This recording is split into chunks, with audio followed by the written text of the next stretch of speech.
Now, a new report from a group of scientists working to quantify global carbon emissions has concluded that for the third year running, emissions from fossil fuels have flatlined.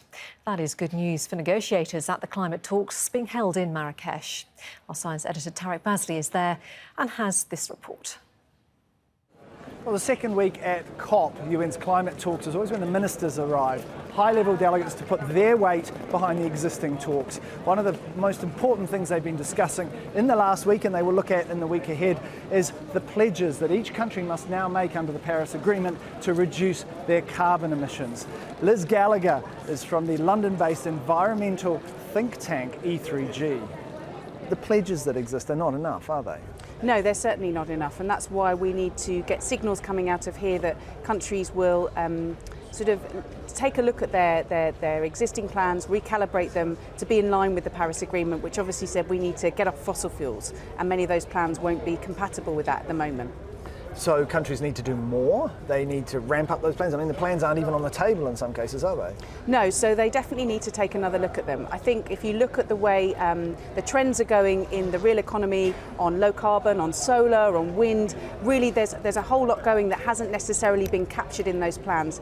We've seen exponential growth in those sectors, and so it's really about trying to harvest that and recalibrate their plans so that they can increase ambition. The other big news last week was, of course, the US election result.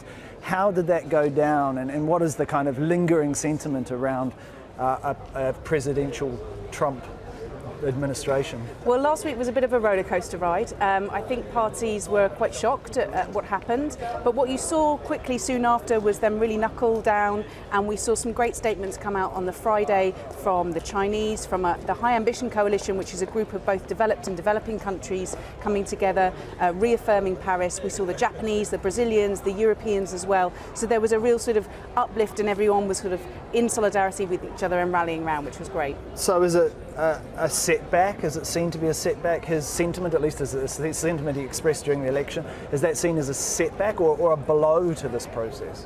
It was a bit of a blow to this process, but the whole point about the Paris Agreement was that it rose above political cycles. It was a long-term agreement that stretches out over, decades, and that, we aren't dependent upon one country to fulfill it.